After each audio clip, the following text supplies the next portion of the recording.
Content writing এর ধারাবাহিক পর্বে আপনাদেরকে স্বাগতম। পূর্বের ভিডিওগুলো দেখে না থাকলে আমার চ্যানেলের কন্টেন্ট রাইটিং নামে যে প্লেলিস্টটি আছে সেখান থেকে দেখে নেবেন। এছাড়া আমি ডিসক্রিপশন বক্সে লিংক দিয়ে দিব, তাহলে আজকের ভিডিওটি দেখলে আপনারা বুঝতে পারবেন। আজকে আমি আপনাদের সাথে আলোচনা করব কিভাবে আমরা যে তথ্যগুলো বের করলাম প্রোডাক্ট নিয়ে, এই তথ্যগুলো আমাদের ওয়েবসাইটে আপলোড করব।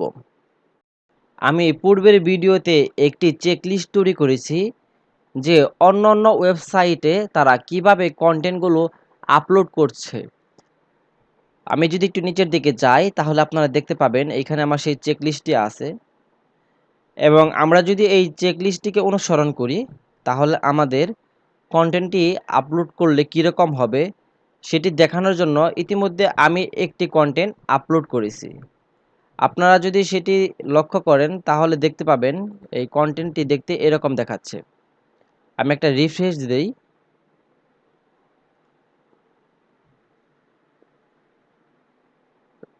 জি, এইখানে প্রথমে আছে টাইটেল, এখানে সাবটাইটেল, একটা ইমেজ, একটা introduction, our top 10 pick section, plus হচ্ছে তারপর প্রতিটা প্রোডাক্ট নিয়ে আলাদা আলাদা করে লেখা হয়েছে। যেমন এখানে প্রথম প্রোডাক্টটি আছে এইটি, তো এই প্রোডাক্টের নাম এইটা, তো এই প্রোডাক্ট সম্পর্কে এখন লেখালেখি শুরু হয়েছে। তো এইভাবে যদি আপনি দেখেন এরকমভাবে তৈরি করছি, এবং এখানে আবার দ্বিতীয় নাম্বার যে প্রোডাক্টটি আছে এরকম।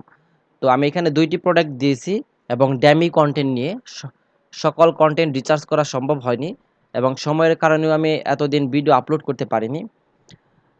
আমি আপনাদের বোঝার সুবিধার্থে এটাকে আমি একটা পিডিএফ ফাইল করছি স্ক্রিনশট দিয়ে, এবং আপনারা যদি দেখেন, আর এইখানে আমার যে ইটা আছে চেকলিস্টটা আছে, এই চেকলিস্টটার সাথে যদি লক্ষ্য করেন তাহলে খুব সহজে আপনারা এটা বুঝতে পারবেন। তো আমি দুইটা পার্টে ভাগ করছি চেকলিস্টটা। এখানে পার্ট 1 এটার নাম দিয়েছে হচ্ছে মেইন পার্ট, পার্ট 2 এটা হচ্ছে ফর অল প্রোডাক্টস। অতএব এই মেইন পার্টটা শুধু একবার ব্যবহার হবে একটা কন্টেন্টে, মানে একটা আর্টিকেলে, কিন্তু দ্বিতীয় পার্টটা প্রতিটা প্রোডাক্টের জন্য এই নিয়মগুলা ব্যবহার করা হবে। তো এখানে কি আপনারা যদি দেখেন প্রথমে আছে যে মেইন পার্টের টাইটেল দিতে হবে, তারপর মেইন পার্টের সাবটাইটেল দিতে হবে, একটা মেইন পার্টের একটা ইমেজ দিতে হবে, এবং সম্পূর্ণ কন্টেন্ট সম্পর্কে একটা ইন্ট্রোডাকশন লিখতে হবে।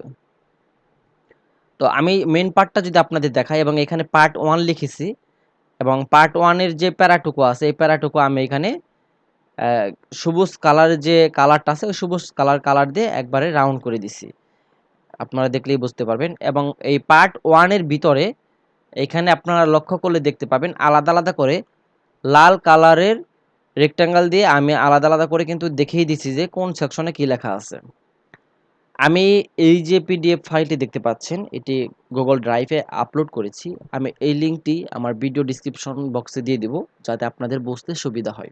পার্ট 1 এর সর্বপ্রথম আমরা টাইটেল দিব, এখানে আপনারা টাইটেলটা দেখতে পাবেন, নিচে সাবটাইটেল, তার নিচে ইমেজ এখানে লিখে দিচ্ছি আমি, এবং ইন্ট্রোডাকশন ফুল কন্টেন্ট, সম্পূর্ণ কন্টেন্ট সম্পর্কে একটা ইন্ট্রোডাকশন দেওয়া হয়েছে।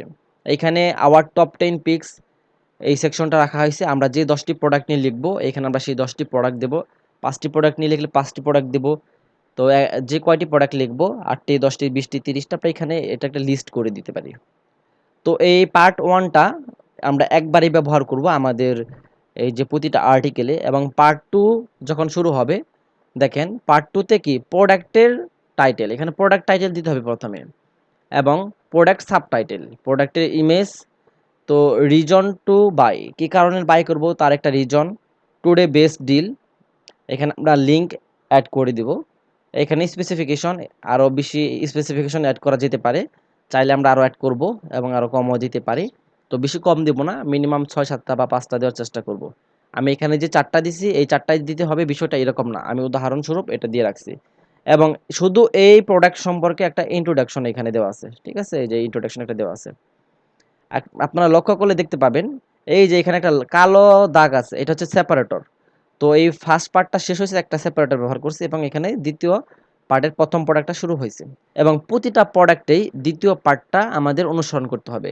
ঠিক একইভাবে এই যে এখানে একটা সেপারেটর আছে, আপনারা যদি লক্ষ্য করেন দেখেন এই যে এখানে একটা সেপারেটর আছে কালো দাগ, এর নিচে আমরা দ্বিতীয় প্রোডাক্টে লিখছি, প্রথমে দিছি প্রোডাক্টের নাম, একটা সাবটাইটেল, একটা ইমেজ, এখানে আপনার reason to buy, today best deals, specification, একটা ইন্ট্রোডাকশন, এবং নিচে এইখানে image, model name, subtitle, 5 star rating এবং ভিউ অ্যাট অ্যামাজন। তো এটা কিন্তু এই যে এখানেও আছে, ঠিক আছে, টাইটেল, সাবটাইটেল, ইমেজ, বাটন।